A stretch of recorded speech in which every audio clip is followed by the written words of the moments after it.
السلام عليكم مساء الخير اخواني الفلاحين، معكم اسماعيل حسام من بلدية فايس.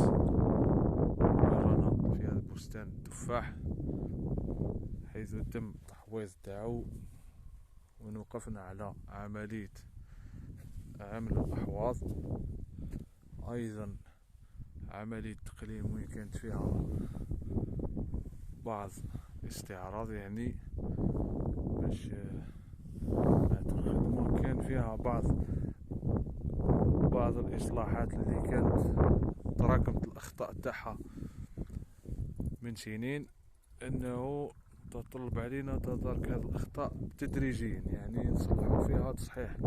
ولكن درنا تقليم تكويني إثماري هنا في هذا الكلاسيكي لافورم غوبلي، يعني الكأسي، هذا التقليم الكأسي، وين كنا فيها استعملنا بعض ودرنا إثمار. خلينا على الإثمار هذولي فاريتي اللي عندنا الروج، من بينها جولدن ستار كريمسون، وتفاديا لظهور بعض حفارات، مثلا هذا الصمغ هذا اللي يعتبر جراء، حفارة الساق أو لازوزار، الزوزيرة، حشرة لازوزار اللي دير هذه الأعراض. وتفاديا ليها كنا في طريق تقليم كنا نخليو لي بيزون، خلينا لي تشيكو هذوك، ستادير كما يقولوا الفلاحين البوشون، تفاديا للأمراض هذه ماهيش مزبورة، كاين فيها أخطاء راح نداركوها. أيضا راح نقومو برش التوتية تاعنا، راح تكون سلفات دو كويفر، أي كبريتات النحاس. موراها راح نديرو معالجة بالزيت البيضاء باش نقتلو الحشرات اللي راهي راكدة دركا. موراها راح نديرو استعمال مبيد حشري ضد الحشرات القشرية يحتوي على مادة فعالة، ونكونو ضابطوها في الجيل الأول، وين راح نحطو لي بيج ونرصدوها بالأفخاخ، ويكون عندنا رصدها، لأنها في الجيل الأول تجيب نتيجة. ما عدا الجيل الأول راح تكون. أيضا وضع السماد العضوي، أي الغبار اللي كنا قاعدين نحطوه فيه على الحوض، على الداير تاع الحوض تاعنا، على كامل الحوض. ايضا راح نقوموا بوضع سماد الفان 25 اللي يعتبر سماد عالي الفوسفور و اونغري سوليبل، اللي يعاوننا في الازهار تفاديا وتاخر تسميت برنامج التسميت تاعنا. راح نداركوه بهذا السماد، لانه البي اش تاعنا طالع هنا فيه 8 فاصل، في فوق 8.5، اللي يشكل لنا عائق كبير نتفاداو باش ما نطلعوش لي زونغري جرانولي هذوك تاع البربوشه، راح تطلع لنا البي اش وتزيد لنا في الكلس الحي، يعني راح نتفاداوها.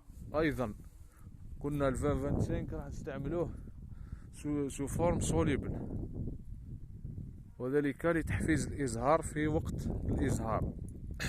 حطوه دركا باش يتحلل، هذاك هو مع ديماري الشجره تاعنا وتبدا في الازهار وتحويل البراعم. اغلبيه البراعم راح نحولوها واش اسمه. ايضا نعرفوا الفلاحين تاعنا على عمر الاغصان، مثلا الغصن هذا وين كاينه القصه هنا، هذا الغصن تاع عام، هذا تاع عامين، يعطينا عمر الشجره، هذا تاع 3، هذاك تاع 4، يعني الشجره هذه في عمرها 5 سنوات فما فوق، يعني تعتبر ممكن قلنا هذه ممكن 7 سنوات، لأنه البرعم الثمري راهو يجي في هذا التعامين. وين كاينه القصة هنا، هذا التعام، هذا البرعم، هذا الغصن تعامين، هذا هو اللي يمد الغلة، أي أنه هذا تاع العام الجاي.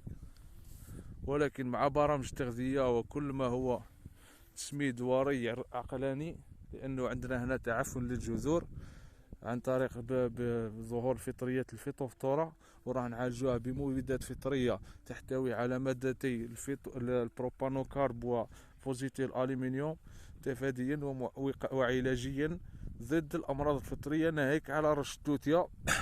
عندنا ايضا بعض الايجاس الهيت، راح نقوموا برش بعد الزبير، راح نرشوا مادتين فعالتين تاع التوتيه تفاديا لظهور، يعني نقويو اللي تعتبر التوتيا ان بكتيريوستاتيك، يعني توقف لنا برك تكاثر تاع البكتيريا اللي هي الفحة النارية او ظهورها، لان حامل الطعم تاعنا هو البي ا 29 اي سفرجل.